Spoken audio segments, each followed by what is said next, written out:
So, welcome to the latest edition of And Why Is That, our podcast that seeks to ask the questions that the journalists most often nowadays don't, which is the follow-up question, why is that? And the topic we are interrogating today is that of AI. Now, I'll be the first to say that I have very little knowledge of what AI is, even though I've used it. And used it to some effect and been quite impressed by some of the results. We have two excellent guests with us, but we're going to let them introduce themselves. And first, Alexander, you're going to take us through. We're going to be a bit more structured about how we do this time. So at the threat of being professional, we're going to break it into, I know it's terrible, isn't it? We're going to break it into 3 segments. Take us through the segments and we'll get the gentlemen to introduce themselves. Okay, so thank you very much, John. So I think the important thing that we need to get sorted out first of all is what is AI? How does it work? Who's running it? And it does seem to consume an inordinate amount of energy. We need to know why and how is that energy going to be found to run it? What does it mean for the workforce? Are we all going to lose our jobs and spend life walking up and down the beach, staring out to sea? And what are the ethics of AI? Who's controlling it? And is it going to have a moral character? Yeah. So let's hand over to our special interest guests. Yes, firstly, Julian Fay and then Stephen Rando. So, Julian. Great. Hi, everybody. Great pleasure to be here. Thank you very much. Appreciate the opportunity. So my name is Julian Fay. I'm the CTO and one of the co-founders of Senetas, which is a Melbourne-based SME. We're ASX listed, and we've spent 25 years working in the cybersecurity industry.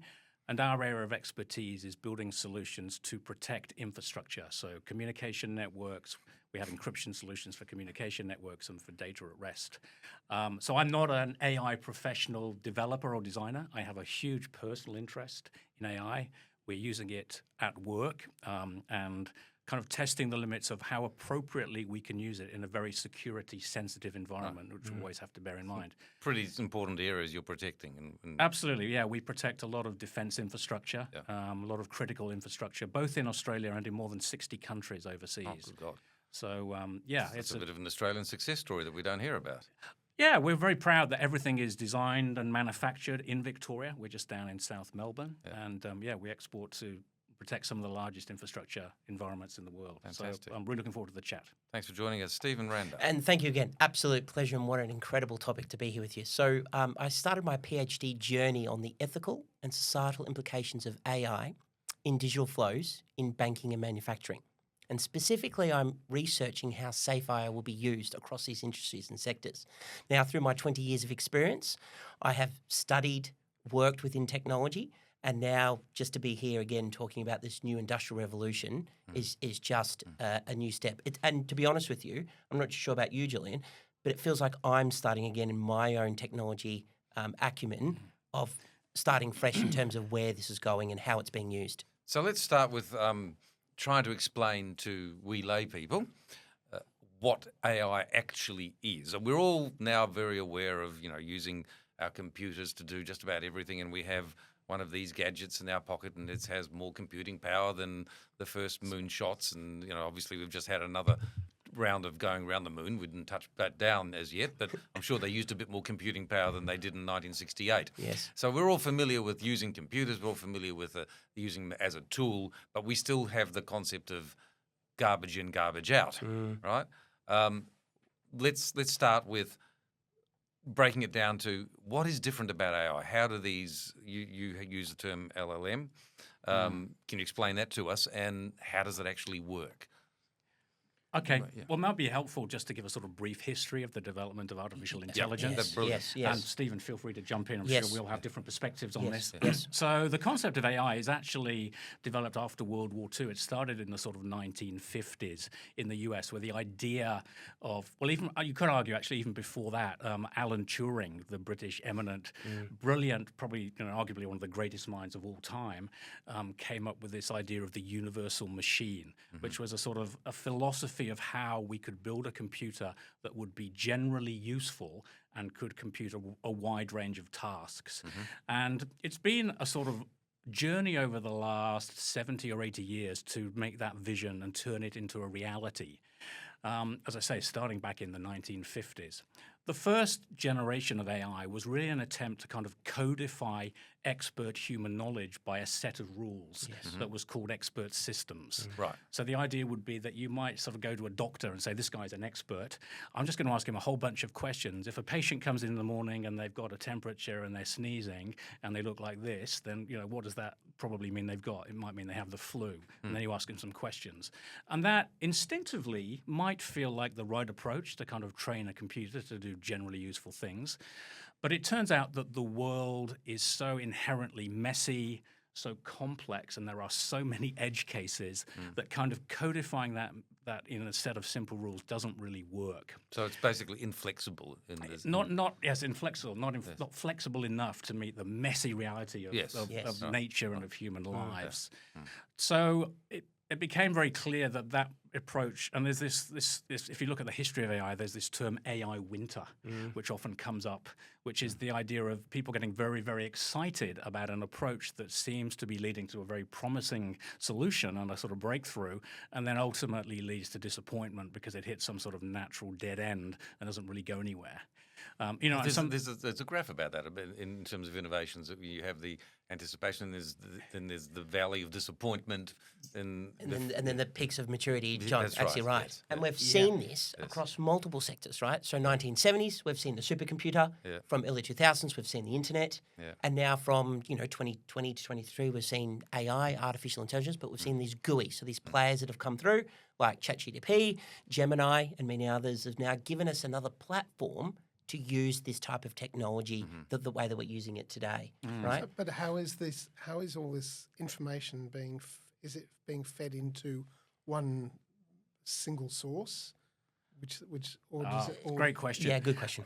So the real breakthrough was a mindset change that said, instead of codifying these rules for computers, we will actually come up with a way that computers can learn themselves how the world works. And that's called machine learning. That's called machine learning.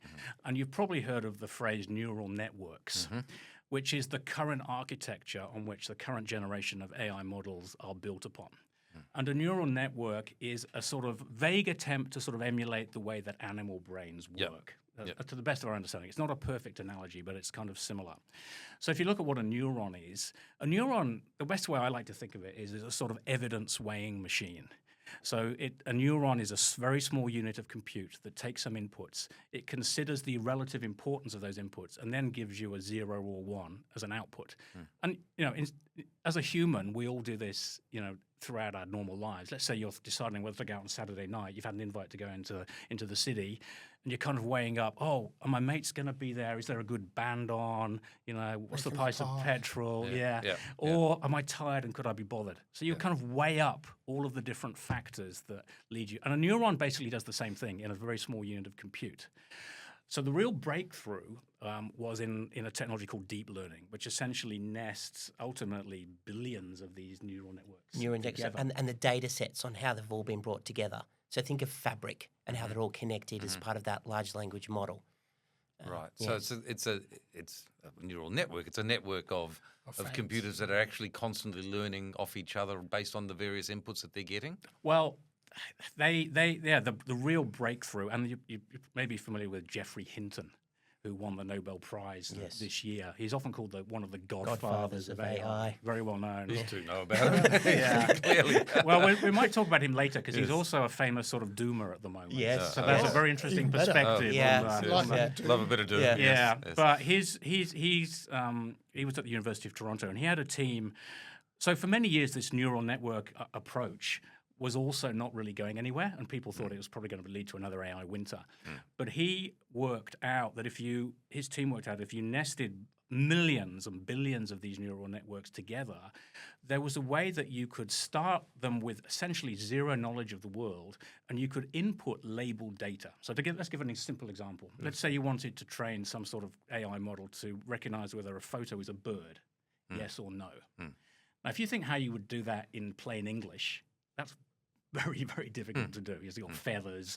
Has it got wings? What is a wing? You might try and come up with some sort of mathematical heuristic about the angle of the beak and stuff like that. It just doesn't want to work. But they worked out a way that you could basically feed in millions and millions of images, some of which are birds labeled 1, others are dogs, tractors, cars labeled 0. And these neural networks could learn from that information using technically it's called backpropagation, which is a mathematical algorithm that basically says if I make one very small change to this small unit of compute, it has these mathematical numbers associated with it called parameters. Do I get closer or further away from recognizing this is a bird? So is my answer slightly better or slightly worse? So essentially what this learning process does is it's doing millions and millions of tiny little tweaks to make this huge computer algorithm slightly better than it was the last time that you went through this loop, just slightly better. And there's a mathematical way you can measure is it slightly better or not. And it turns out that if you do that with big enough computers and big enough data, then the computers can truly learn themselves the structure of this information. Is this why you need massive data centers? It is exactly why. Well, you need massive data sets. Yes. And you need massive computers. So there's a scaling law, isn't there? Where do the massive data sets come from? The data sets basically come from, based on the LLM and how they're built, basically then be acute based on infrastructure. So like anything, back in the day, mainframe would cost about $1 million and would equate to maybe terabytes of data, but you would need X amount of box and power. Today, the LLMs and basically how they've progressed is that the power is now reduced or it's gone the other way. So it's a lot cheaper now to run that data set based on the data and the infrastructure that's required to run that algorithm. But at some point, at the very beginning of the neural network, the human input is what at that point? It's a data set. That's what I'm getting to. So the data set. So the human decides what data set to begin the process with? That's a fascinating point. What we used to do was label data. So we would actually curate a set of data. It could be anything. It could be images, it could be text, and it would literally say this is a car, this is a cow, this is a sheep. And the neural network model would be just trying to get to the closer to this is a cow than this is not a cow, if it was a cow. That was done for many years, and there was a famous competition called ImageNet, I think it was, where the global computer industry was trying to kind of achieve the next breakthrough in recognizing images. And for many years, it was plateaued as kind of this AI winter. And then Geoffrey Hinton's team built this architecture that broke through and made a fundamental watershed moment in proving that these new architectures could recognize images using this labeled approach. But actually, in the latest technology, which is large language models, the input to these is predominantly text. It's not labeled images or things like that. Or decimal places on how the mathematical models were used as well. So the actual imagery of text. So alphabetical text converting to an outcome. So think of the feedback loop. Input, review, and output. So the LLM was based on that prompting and that text style approach. Okay, so the text is coming from? The internet. The internet. So it's hoovering up the information. When you think about it, language is self-labeling. So if I say to you, complete this sentence, fish and chips. You're not going to say fish and carburettor. No, that's right. But carburettor, in some weird language, some weird conversation, could be an appropriate answer, maybe. There's a subtle difference between who is Snow White and why is Snow White. So the incredible breakthrough of these latest generation of large language models, which is driven by a breakthrough from Google, where they came up with something called the transformer architecture, was recognizing that language itself is kind of self-labeling. And it turns out we have a huge amount of text, the internet, every book ever written, everything. And if you basically suck up that entire history of written text of the internet, so that's and your train data on set. it, that's your data set. But then you run into issues that we're having right at this very moment about the copyright issue, about the large language models are copying people's work, their IP, for the basis of saying, well, we need to build this big data set. But the people who own the copyright, like if I'm a writer and I've written something, I don't want to give you that. There's also the other complexity that we're reviewing and using this information. And John raised this earlier. There was 100 million people that used one of these LLMs, ChatGPT, in 1 week. Now, if you look at a graph, and I'm going to try to paint you a picture model, it took for 100 million people to use the internet, it took over years. It took people to use this product, this text-based product, in 1 week. In 1 week. because our level of comfort and acceptance has become universal. And Now, there also is some, everybody wants But to then the be question playing is with the new it, big and thing. we'll interrogate this a bit later too, that its level of comfort and acceptance, has it become dependence? and back to the point that's- of what I'm trying to make is based on Hinton in terms of the architecture, the transform architecture, many of these brands or these technology consumable products we're using, we haven't thought about what data we've put in and maybe challenge that, but then also challenge to your point on copyright, that is the data set that I'm getting out based on the knowledge is true and correct. And copyright is still a very progressive matter at the moment in terms of who owns the knowledge, who owns the data set, and then how's that data set then transformed for their own IP. And we've seen some incredible valuations. I'll go around the room. Guess how much the current industry is worth at the moment? No, it Trillions. wouldn't begin. $15 trillion. Yes. Based on what we were talking about before on that data set, that is really the pie or really the cash point of the data being stored. That's almost as much money as the Victorian government owes. Almost. Almost. It's close to the amount of money that the CFMEU would like to have. And to add on just to, Yes. to Julian's point in terms of that evolution, Yes. these major players have come in to basically take a market share. And as Julian was explaining, there's different mathematical models. It could be a knowledge model. It could be a learning model. We've seen now there's legal models. Yes. And we're seeing these data sets or these conceptions of these models being used for specific industries. Yeah. So look, I mentioned before in the intro that I'd used it. We a group have used it for a business modelling on a finance company, right? And I will name it. It's Anthropic's Claude. Yeah, and it was very good at doing that. It responded very well to the inputs we gave it with the parameters of what we expected in terms of where the funding's coming from, the equity, and then the loan book and how did that look and all the rest of it, and your loss ratios and et cetera. It did a lot of that by itself because it knew from obviously previous learning that Yes. it had done. Very impressive, but still needed a human to check it. Of course.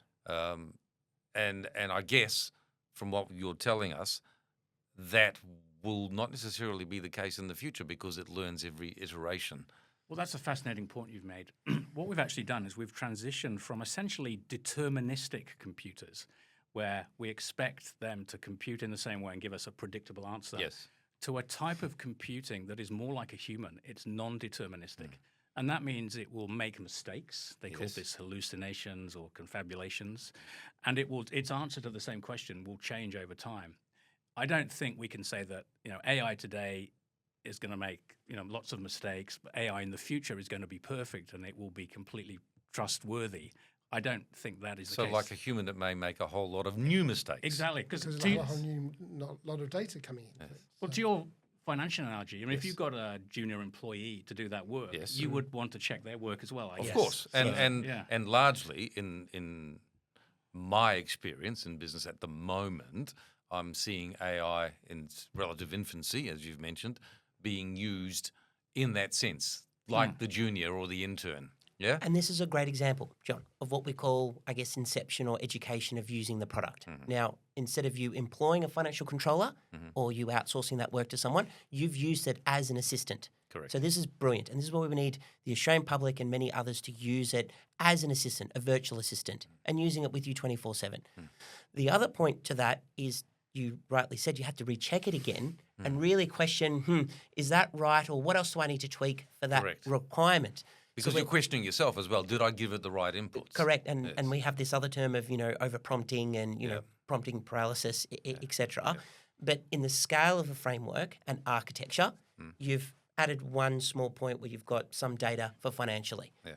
But if we go now and you used your whole business for a agentic use of AI, could you use all of AI to run your business, John?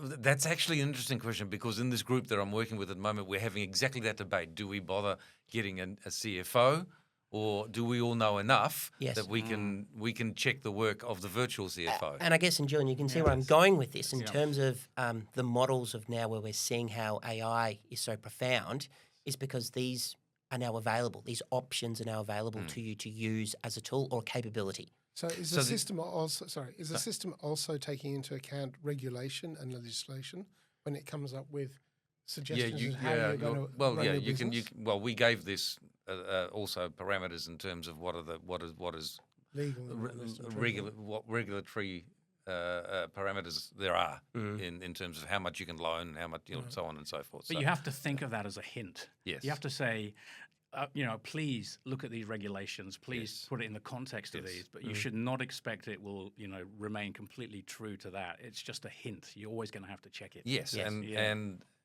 And we found this also with another use that we've made again of Claude was a member survey. You know what I'm talking about, a member survey.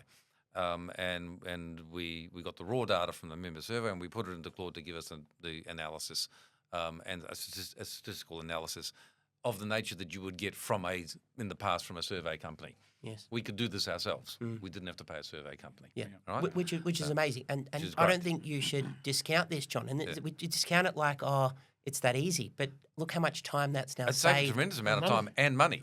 And money. But an important term we need to speak of, and this is toil. So as part of the history of the artificial intelligence throughout the years of technology and evaluation, is now that toil of that task now no longer has to be completed now, John. So the decisions now or the elevation of thinking can now be extended to creative value, John. It's a fascinating point. So it's not so much you spending time now reviewing those stats, John. It's getting you that report for the end to do critical analysis to work out why, how, and is that correct? So what it did, two things. So what it did, which was exactly that, it short-circuited the whole process. So we're able to report back much faster, Yes. and be able to make decisions based on that analysis much faster, right?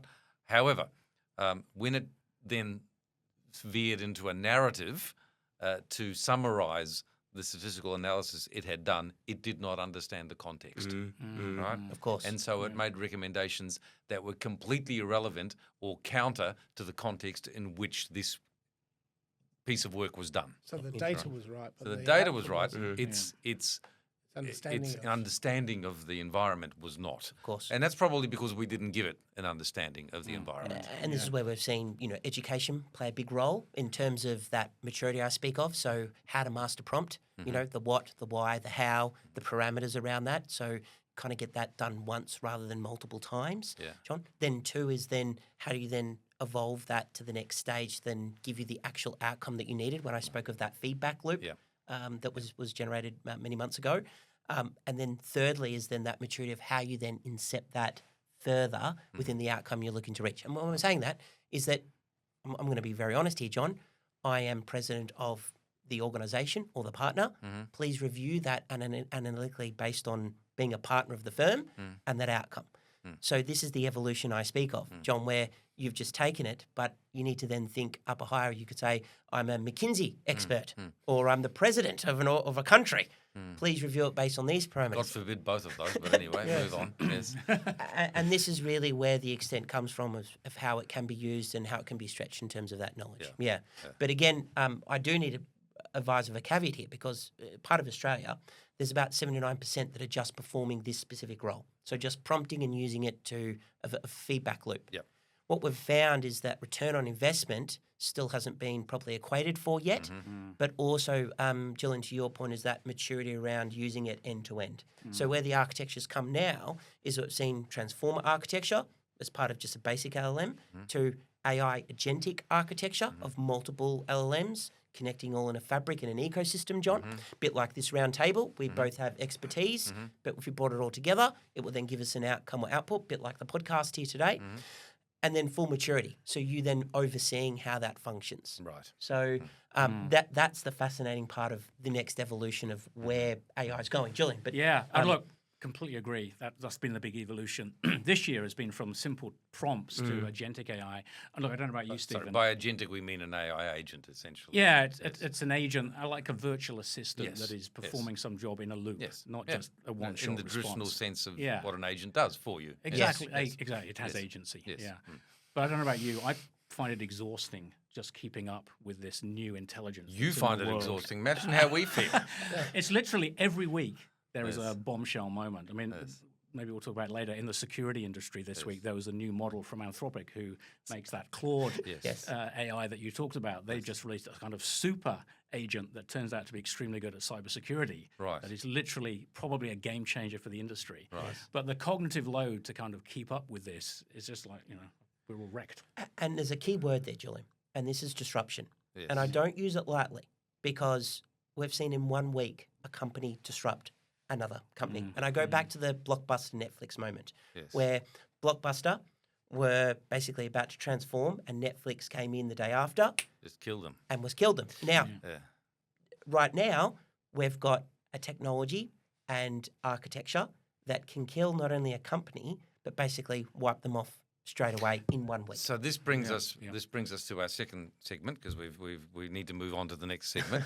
I think we were going to talk about why does it need so much power, but I think we now understand because these Doing a neural lot of networks computing. is Yeah. doing a lot of There's a lot computing. of them. Yeah. There's a lot of them. And look, Yeah. I don't know Yes. the exact set, but I can at least tell you there's at least 365 types of AI on the market at the moment. I can definitely give you a stat in China just before coming here. There's about 160 LLMs that they've built specifically for their nation, and they own about 60% of the patents. So from a legal perspective or business perspective, that the market is being flooded. So we're going to see, and we'll come to this later, but we're going to see a competition for control of the AI market and capability. and capability. Specific capabilities that they will provide to give them How a unique How proposition. unusual that humankind will Yes. inevitably find a way to compete with each other. And then they'll be able to control the information that is fed out in terms of responses to the prompts. That's right. And we've seen some great models with Gemini and ChatGPT where they're doing specific functions, but then we've seen very specific modules like the legal system that's just focusing on those aspects or that industry. So let's Yeah. just come to, therefore, The impact. the impact, the disruption. We've seen the Industrial Revolution 150, 200 years ago. We've seen here in Australia the deindustrialisation Yes. of Australia. Kind of a dumb move, we now realise, but there we go. Oh, too late. Oops, too late, yes. Yes. Well, the British decided they were going to become a service industry, and then How did that found work out? in the Not Yes. well. Yes. Not GFC, particularly that well, wasn't a yes. great, The standard rule with that sort of deindustrialisation with labour force is because they're semi-skilled jobs, 1/3 of people will find a job of equivalent standard in terms of income. 1/3 of people will take a drop but still find something to do. 1/3 of people will never work again, either voluntarily or involuntarily. That has been repeated over and over and over Yes. where industries have been shut down. And you would say, why does that happen? Well, that's just the nature of that's the kind of workforce you end up with. Yeah. And the implications of technology, right? Yes. And the evolution of how manufacturing has been produced, Correct. right? So, yeah. so you can now manufacture, as I mentioned before, you can go to a truck factory and watch 4 guys build trucks. Thousands of them. Incredible. Yeah. Moving on. And to your point, John, just staying on this. So, and Julian, you might have seen it, but there's a graph. And basically, in terms of your manufacturing, but also in the technology industry. So we spoke of the 1970s to where we are today. Now, in terms of roles in technology, they've never really dipped. So there's never really been a decline of technology roles that have equated from this. And I'm sure Julian and I are going to have a great, deep and meaningful on this, right, John? But to your point, the opportunity now to start a business, to build a new car based on what is available to them today has never been so easy ever before, right? Well, yes and no. Because the easier you make it, the lower a barrier and entry you make to getting into a business, Yes. the more competition you generate, the more cutthroat it becomes, the more price-driven it becomes, the more difficult it is to make money, and people drop out the bottom. Yes. So you have a high burn rate, right? That's typically what happens. We see that in all sorts of industries. So the question, though, that we need to now interrogate is the AI revolution is at its very beginning. It's in its infancy. We've said it's in 2020, post-pandemic, basically, Yes. right? What sort of disruption is this going to do to not the industrial jobs per se, because that's already been sorted largely, the white-collar jobs? Yes. Yeah. And how are kids going to go from base level to management supervisory level if, as I suspect you're going to say, there's a hollowing out of something in between. Yeah. So maybe, Julian, you start, but yeah. Yeah. I don't think there's any doubt that we're going through a technology revolution. Yes. And are you familiar with Carlota Perez? She's a Venezuelan economist who studies the history of technology revolutions. Fantastic kind of reference to sort of how helps me how we think about this. And she studies the Industrial Revolution that you mentioned, the introduction of electricity, the automobile. And it's a bit like that Gartner hype cycle that you mentioned, where we kind of have a curve for new technologies. Yes. This is kind of the cycle on the grand scale throughout history. Yes. And she has shown that time and time again, when these new technologies are introduced into the world, they follow the same sort of path. Yes. And the first path is they're kind of introduced, and there's an enormous, great expectation, hype, This is the Gartner a great hype bubble, cycle. the global burp. And then exactly the same as the hype cycle, there's some sort of crash. Yes. And that crash could be a financial crash, could be the Great Depression, it could be a war, it could be but essentially it often requires a fundamental rewiring of institutions, our economic institutions, our business institutions, our political institutions, to some degree. And then hopefully we come out of that into some golden period where the benefits of the technology really become pervasive throughout society. Yes. And if you look at what's happening now in the geopolitical arena, you could argue that maybe we are starting to go through this great kind of disruption and the signs of this readjustment for a whole range of reasons. Obviously, what's happening is not just forever through AI. about the economic reasons for that. And so there's some sort of model that I think helps us think about. I think the impact will be profound. We can talk about jobs specifically. I'm sure we'll have opinions on that in a minute. But I think we're going through a period of profound change. Honestly, nobody knows exactly what's going to happen. You look at experts, there are... That is the most honest thing anyone can Yes. say. Yes. We don't know, really. We're all trying to figure this out. Yes.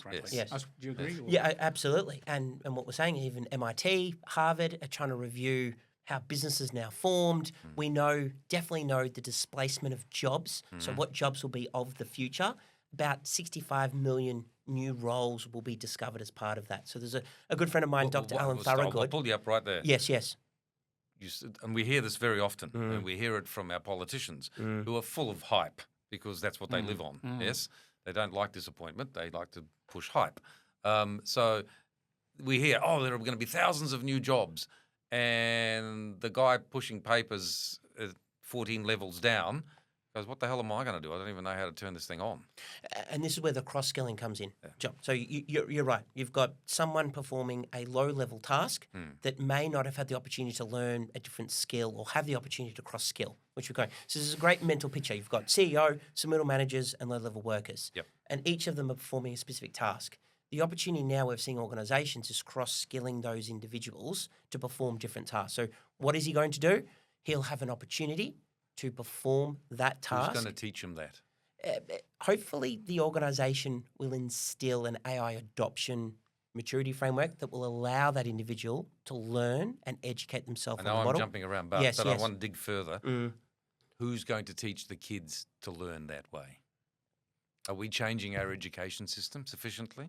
I have spoken to a number of individuals in the education sector, and it is most displaced where I've seen high maturity of use of AI, and I found that there is no AI use, or unfortunately no use in AI in that sector. Because if you need to learn to cross-skill, yes, it isn't just on the employer to tell you. The employer is going to be looking for candidates who already have that flexibility of mind. Yes. That means that we need to train that flexibility of mind and critical thinking and ability to cross-skill in the young people. As well as the strategy for the organisation to, again, adopt and change the way they do things as well. So we're seeing a number of interesting sectors, and I can tell you 24 manufacturers in Australia haven't even started their journey of AI. So they're producing widgets and bobs and bolts, and they're not even changing the way that they work, but are still able to somehow perform and become profitable at this stage. Yeah. Surely the future belongs to the companies that are going to be bold enough and motivated enough to make these changes, because they have to realise that they have to adapt or die. And what we're seeing now, and Julian, I think you're going to agree, we've got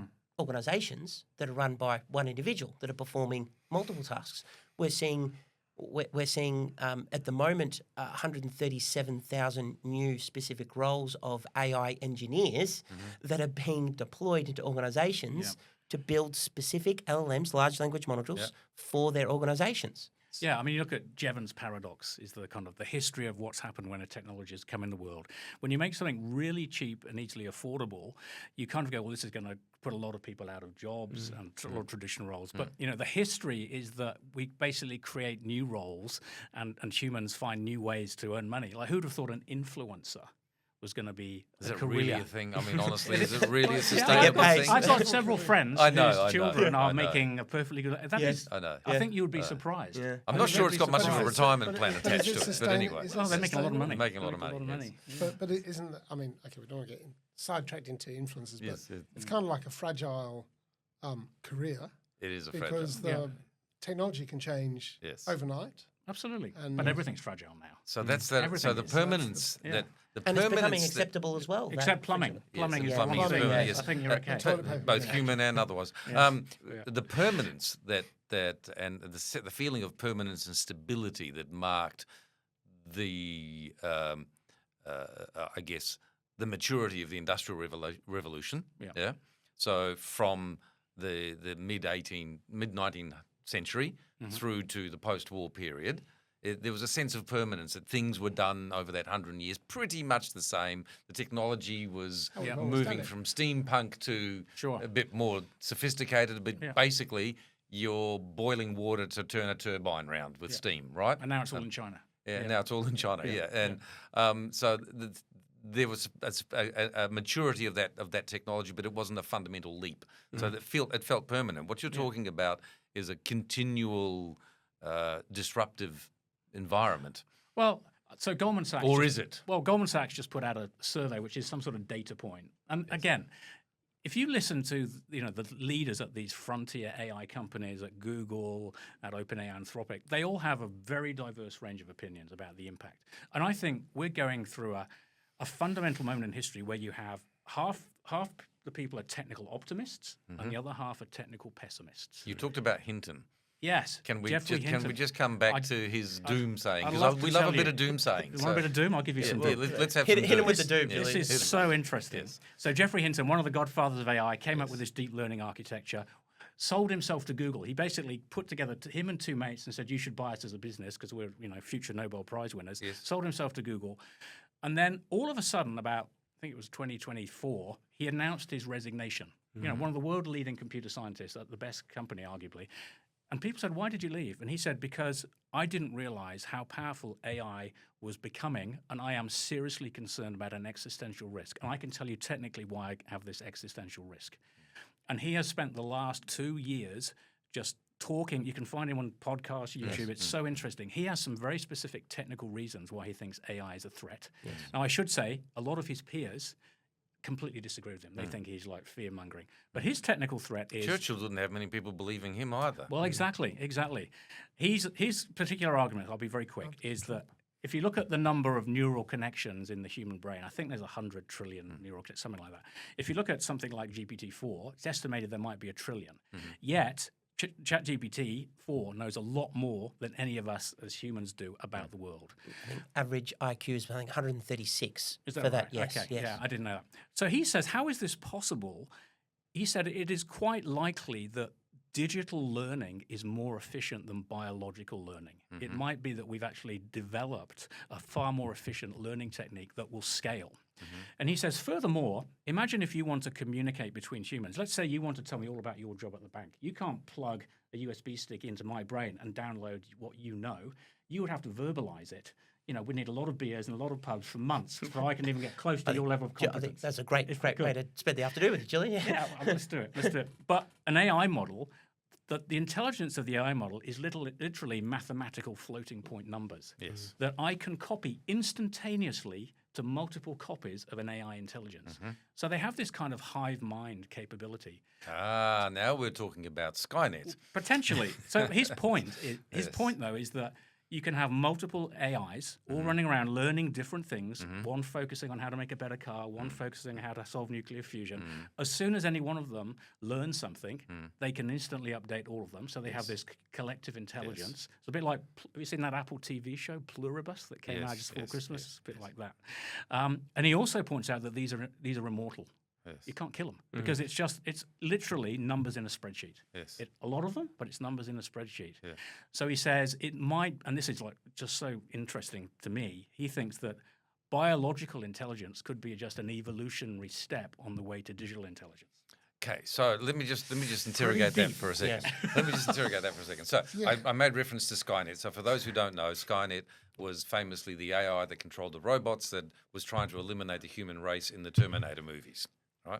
And it was an AI that had become sentient and decided that its creators were no longer necessary, and I'll use the robots to get rid of them. Yeah.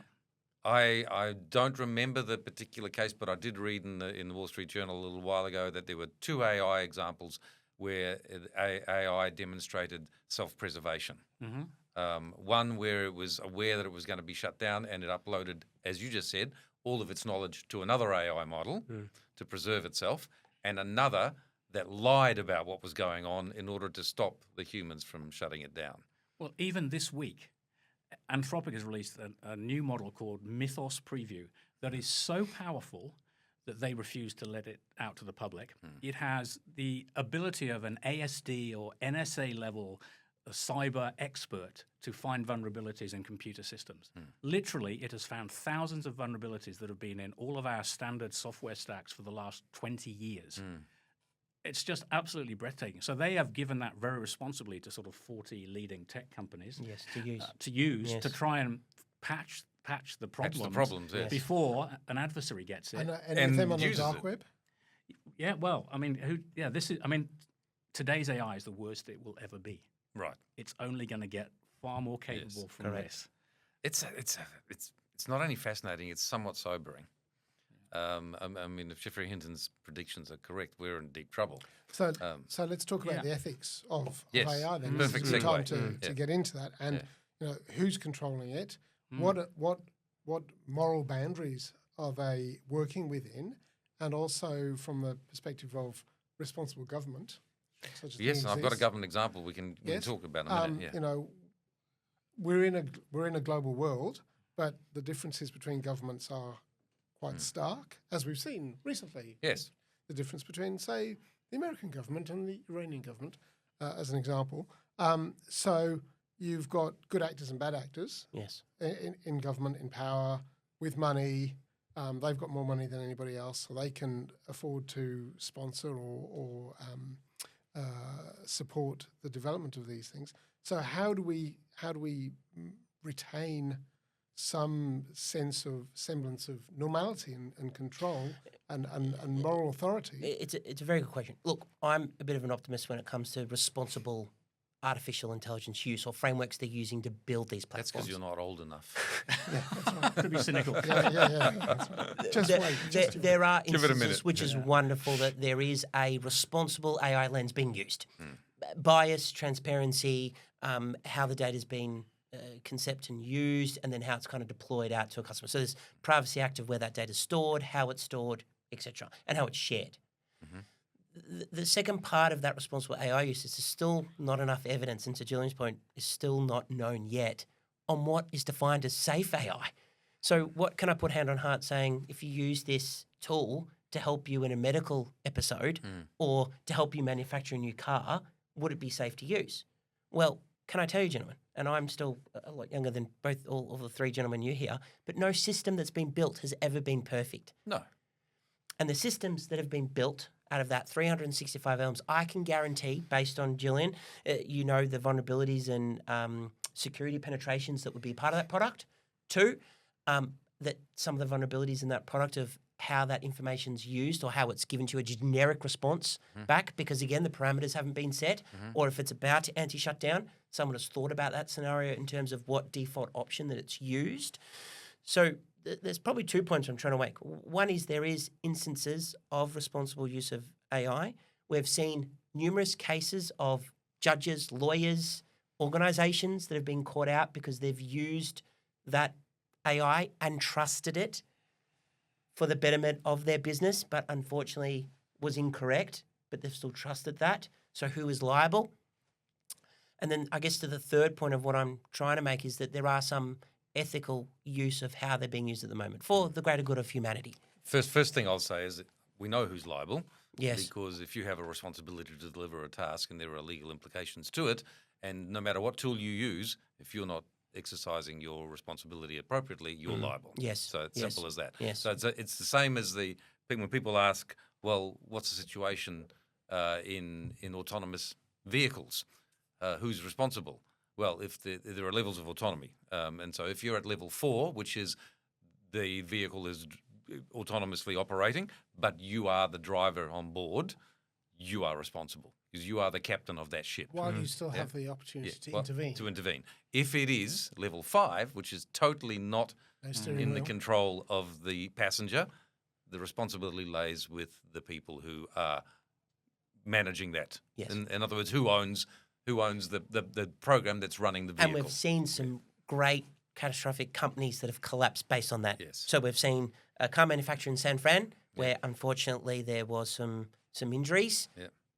That organisation was no longer the day after. So you just know from a reputational perspective, you just can't get that back, right? So this is what I'm saying where safe AI really needs to be the core point of before you even put liquid or food in your mouth, you want to know where that comes from, how it was produced. You know, if you've got an analogy, I want to make sure that how that was produced that can guarantee So you that need doesn't to come come through. to brand value. Who's building those guardrails? Well, I think we have a fundamental challenge at the moment. Yes. Unlike something like nuclear technology, this technology is not controllable. We don't have an IAEA for AI. Exactly. There's no fissile material that we can track. Yes. And it is current. And ironically, we live in a period of history where possibly one of the most profound and impactful technologies ever developed has come at the same time, whereas we as a species can't even seem to talk to each other in measured, It's respectful not really tones. changed a great deal, Julian. Well, we were There are fewer wars now than we there were used to be. camouflaging it for 80 years. Well, that's since- all we were doing. Well, yeah, true. But yes, certainly yes. since 1945, you Yes. could argue there's been a collapse in our ability to collaborate. I'd actually argue the opposite. I think we're collaborating more. It's just Really? we've formed Well, into NATO, camps. the EU. NATO's battle for the bits, We've gone into camps. I mean, it's a return. It's a return to traditional human behaviour, which gives me an opportunity to bring this into the discussion. Traditional human behaviour is one of progression through competition. Competition was driven by evolutionary pressure. Yep. Two groups find themselves in the same place, needing to compete for the same resources. Yeah. Creates conflict. Competition generates conflict. We are, as you made the point off air, we are barely civilized animals. Yeah. When animals compete for resources, they fight. Yeah? 100%. To the death, Yeah. as we have done for millennia. Yes. Yeah, and as we continue to do. Yes. But But- didn't we have the end of history? Wasn't civilization supposed to, our better selves were to come out and we could have some... So naive. Peace and all. So I didn't naive. say it. normality? That was No. Fukuyama. Or AI, Yeah, that's right, the end of can history. AI solve The end world of peace, history. right? Yeah. Yeah. Look, AI can solve world peace, and that was the reason for Skynet deciding to extinct the humans.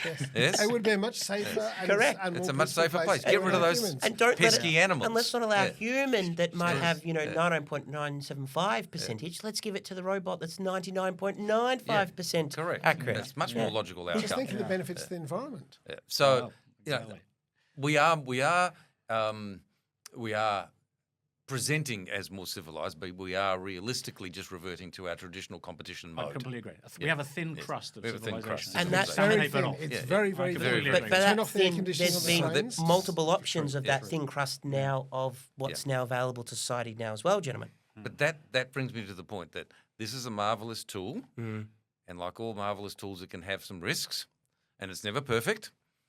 But about 5 seconds after man discovered that if you find a piece of stone that you can carve into some sort of heavy weapon, you can crush your neighbour's skull with it. Yes, yes. You can also bash in a fence post, but it's much more fun to crush your neighbour's Yes. skull with it. And then Because then you don't need a fence post. And then to digitize your analogy there, John, is basically taking a cyber and basically destroying someone Yes. with defamation. Why by- wouldn't this be used as a weapon? And we will see, and I believe there are instances where they are mothballing some of this technology to use against others in terms of cyber warfare, and that's only going to get worse. Will it evolve the industry? Absolutely. But whoever has the larger language model, the most sophisticated large language model, So I we've- think will. Well, that happened with Anthropic 3 weeks ago. Anthropic Anthropic was one of the large AI infrastructure providers to the U.S. Department of War. I still can't get used to that term.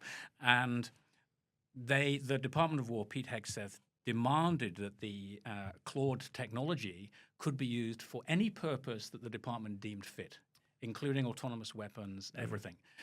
And that breached Anthropic's internal AI safety rules. Yeah, that's right. So they drew a line in the sand and said, you can't do that. So they've now been thrown out of the department. And further than that, they have been declared a threat to national security, which in theory means that any organization that works with Anthropic, including Microsoft, Google, anybody at all, is considered a U.S. national security risk. So it could completely decimate their business if it goes through the legal system. I suspect that demonstrates a fundamental misunderstanding of the capabilities of AI by the Department of War and those who lead it. And also, obviously, what I just mentioned before, the desire to use a new invention as a weapon as soon as humanly possible. Is the next major conflict going to be AI models fighting each other for control? At the moment, we're not seeing fighting yet, but we're certainly seeing different LLM models perform similar tasks from an IP legal stance. So this LLM model that's used maybe in Asia compared to the States, how they differ, how they're different, who's copying who, what is that unique proposition that they're offering. And then thirdly is then how they're used. So the worst thing you can do, and you know this, gentlemen, is brand and reputation and trust. And once you get that one product that has been misused in terms of either from a security sense or even worse, has been used as a bad actor to defraud a government department with financial acumen or remove financial acumen, will be the end of that area, but obviously of society as well. So hence Hinton's point around humanity is quite fragile at the moment based on what this can do and the impacts it can have on society. So what's stopping or what's creating competition between the AI models? Is it just their functionality that there's one, like Claude, for instance, is being perceived as being more effective or more efficient or more accurate than other models? Or how will it shake out? Because with say Microsoft, when Microsoft started, there were a bunch of other operating systems, but Microsoft just became preeminent and everybody else has gone. And before, Julian, you jump in, I think we saw this during COVID, right? We saw Zoom was a wonderful product that we used before COVID. We saw the invention of Microsoft Teams during COVID. Unfortunately. Unfortunately. And that noise still hurts a lot of my technologists. I can see the face of you, Julian, of what it is, right? But we saw that evolution and that competition where Zoom, unfortunately, just wasn't able to compete as well as that mass organisational. So there's a number of factors. Because as our military friends say, quantity has a quality all of its own. Correct. And to that point, John, based on that quality and quantity is based on where society's going and the fast pace of society and business. We're seeing these products being used in terms of that competition. Oh, quickly, Stephen, don't use that to write your PhD. Here's another product that will help you with researcher.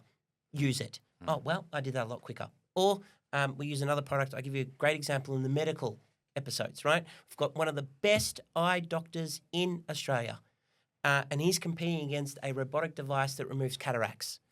It costs $675 USD to get your cataracts removed in Samoa as an alternative.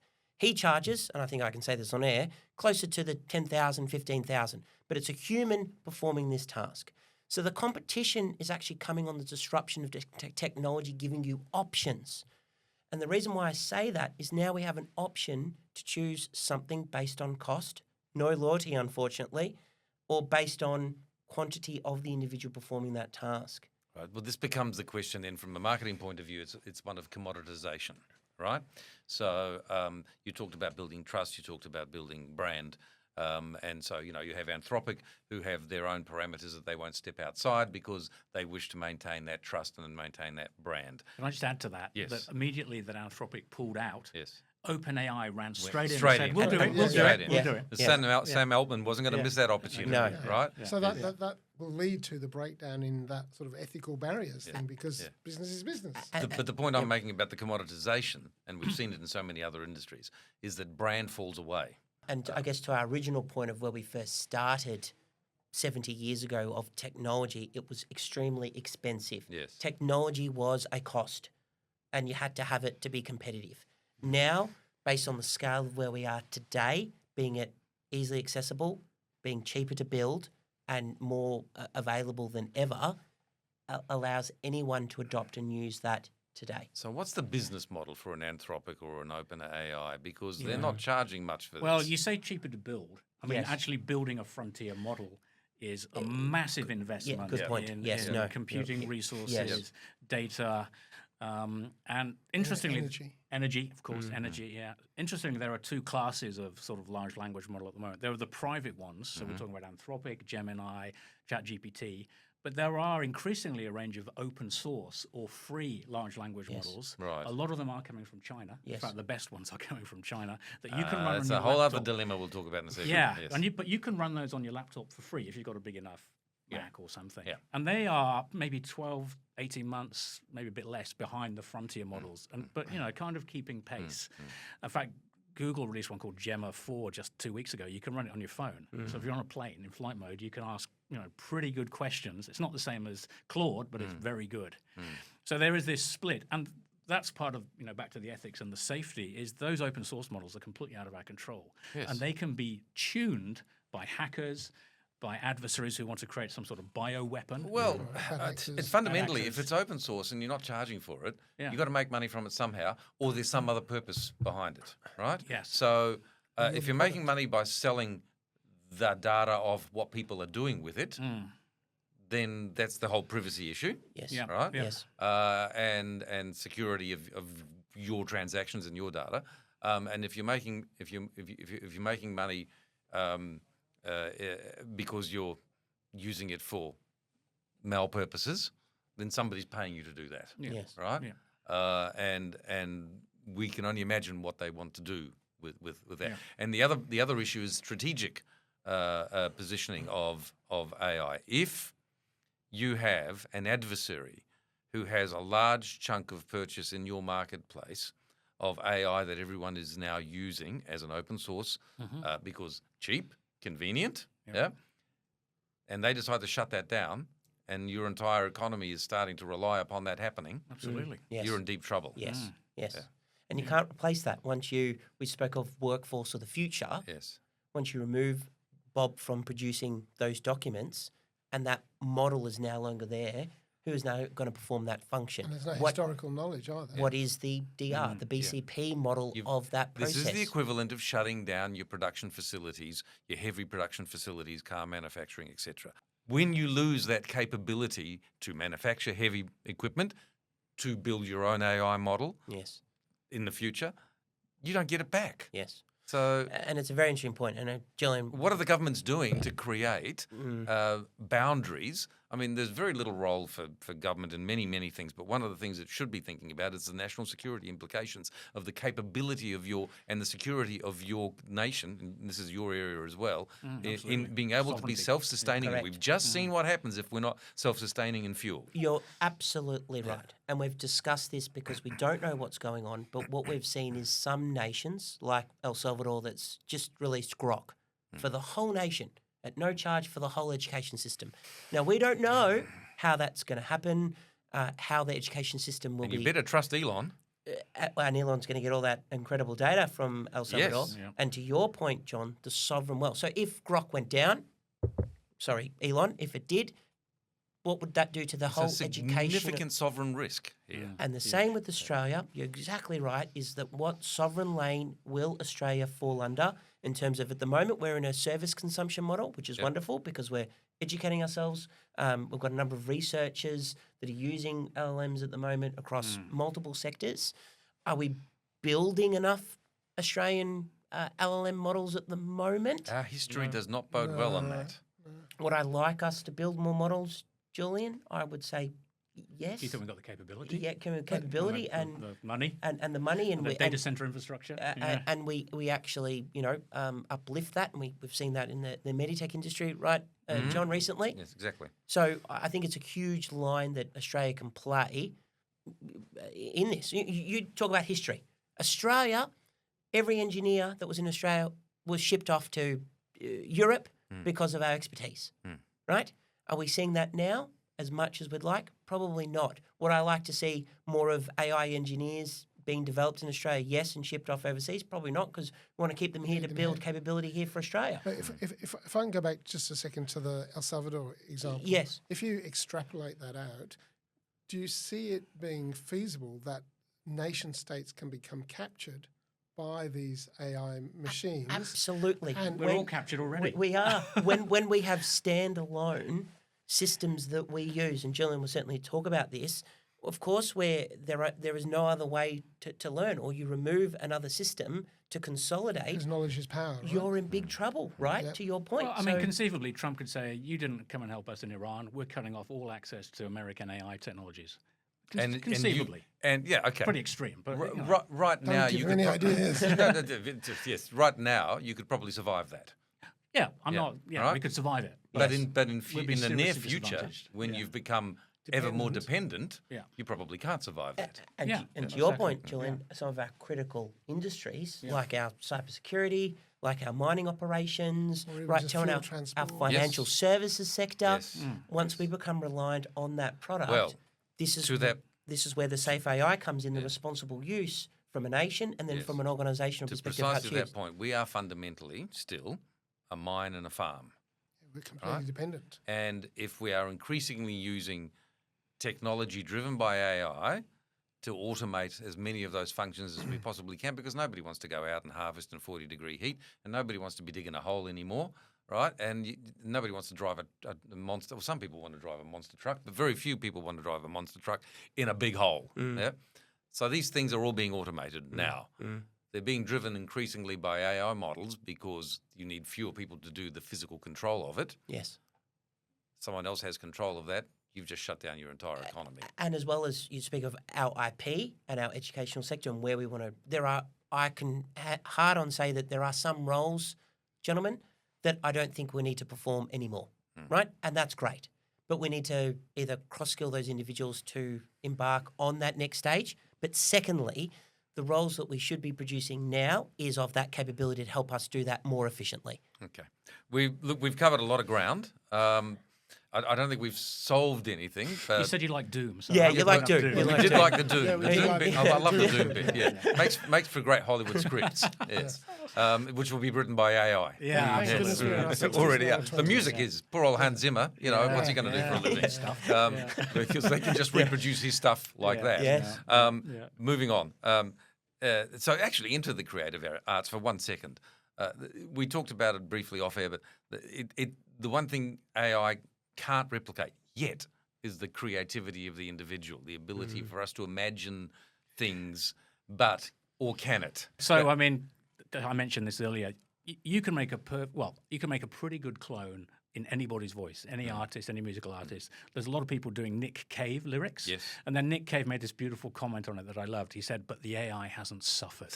And we're also seeing in financial markets as well, in terms of the cross-border trade. So there are aspects of creativity that hasn't been able to do before. Is really what I want to leave us with. And that's the opportunity, is that we still don't know what else we can create. Yeah, I think we should not think of these tools as replacing us, but augmenting us, Yes. bringing out our better sides. Augmented humans. Not in a chip in your brain, although Elon would like to put a Elon chip in would your love that, brain. yes, literally. yes, yes. But as I mean, this Geoffrey Hinton character, right? Yes. He made this quote prediction maybe 7 or 8 years ago. He said, "It's very obvious we shouldn't train radiologists because AI, even then, was so good at identifying X-ray and MRI images that it could identify tumors and stuff better than a radiologist. Yeah. In fact, the market for radiologists has actually increased. And the technology means that radiologists can be more effective, they can work quicker, they can see more patients. Yes. The demand is greater because it's a better service. Save more Correct. lives. Yeah, because That's it the used to model. be expensive Yeah. and difficult Yeah. to do. That's Now it's right. not, so Yeah, therefore yeah. you do more of it. Exactly. Exactly. And just lastly, on the wellness space as well. So we're seeing, $1.7 trillion now in the wellness space because now the technology is allowing us to have preventative maintenance on our diseases as well.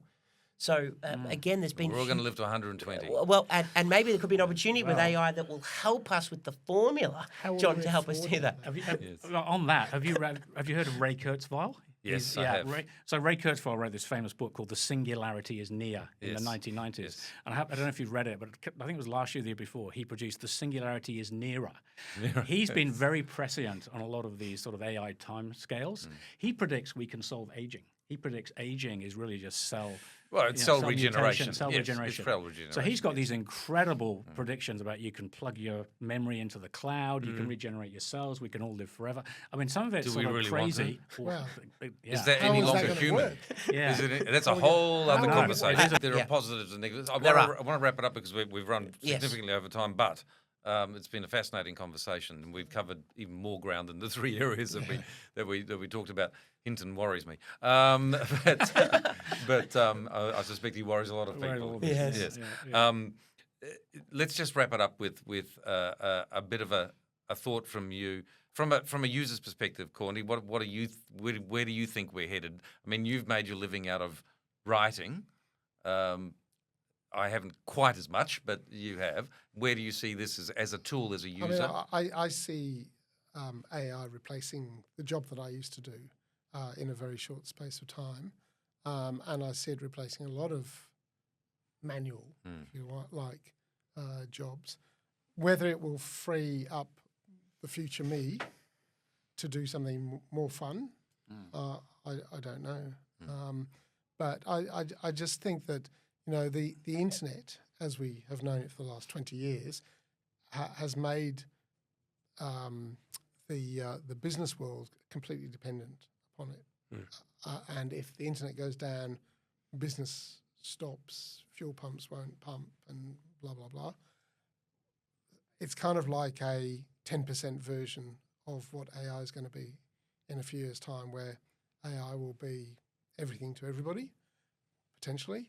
And what happens if it goes down? That's that's the type of thing that worries me. What's our robustness? Somebody not somebody necessarily even getting control of it, but what happens if whatever powers it stops to power it? Because it's soaking up so much energy, and if that energy is not there... and we need to create that energy too. We're not going to do it with sunshine and butterflies. No. This is why we're talking about things like SMRs. As much as our governments don't want to talk about them, that's the reality. Why is Warren Buffett in his aged state and the not so young anymore Bill Gates been investing in small modular reactor research? Yes, absolutely. Because they want to plug them next to data centers. Correct. Yeah. If I can go to you both, gentlemen, with a quick summary: optimism, pessimism, upside, downside. Where are we in the foreseeable future with AI? Are we going to become entirely dependent, or are we going to stay in control of the machines? Look, I think I have to end on an upbeat note after being so Yes. full of doom. Yes. There is, and actually, the Anthropic CEO Dario Amodei, he wrote this fantastic paper a year ago called "Machines of Loving Grace," which presents a very beautiful, optimistic view of how our world with AI could develop. And he imagines, he says, imagine walking into a data center and thinking of it as a country full of geniuses, of AI, of sort of Einstein-level intelligence. And each of these, you got racks of servers, they're all glowing. Each of them is working on solving cancer, solving fusion, so we have limitless local energy.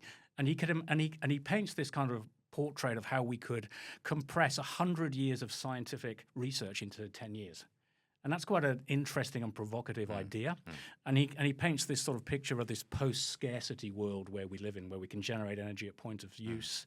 We can extract water because we can build, desalination plants wherever we want because we've got limitless energy. We might even stop fighting with each other. We might stop fighting with each other. Because we've got nothing to fight over. Is that the end of history? No, we'll find something to fight over. animals. We'll find something to fight over. women. Yeah, well, they can fight. Well, no, they're equal. They'll fight over us. Yes. Look, I would have to agree. Again, Sam Altman built OpenAI and ChatGPT around improving humanity. And what I love about this era of AI is that we're seeing a number of these problems being solved, not weekly, daily, hourly, second by second. So I just see the power of humanity in terms of helping, specific medical care, again, solving our power issues, revolutionising and adding research to what we haven't been able to, discover many, many moons ago. There's been great historical reviews now in Rome and Egypt in terms of our history and bringing that together and connecting as to why things happened. So I see this great power of this capability being used in those aspects. But we definitely, and this is the caveat, is that wherever there's good in humanity, there is also bad actors. And at the moment, The bad actors work really well with the bad actors and they're working together. The good actors have to collaborate and work together. And I'm not seeing that as I'd like. Slightly optimistic, pessimistic note, understanding the nature of humanity. Thank you very much, gentlemen. It's been a fascinating conversation. And we may come and revisit it at another time. There's much more to talk about. Our next discussion will be about that oxymoronic thing, military intelligence. Yes. Just a small bit of AI. I think you said that one. Given that we've been witnessing a conflict in which the level of military intelligence has directed what's been happening on the ground or in the air, I'm fascinated. I think it's astounding. It's astounding, yeah. So we have access to some individuals who'll be joining us to talk about what is military intelligence and what level of information is now necessary to conduct these sorts of campaigns that we try to do in a sanitized way now. In a humane way. Yeah. Blowing people up. Yes, a clean way of blowing people up. Yes. That's lovely. Yes. On that cheery note, thanks very much. Join us with a first aid kit next time. Thank you, Thanks, James. guys. Thank Pleasure you. to be here. Thank you. very much. Thank you.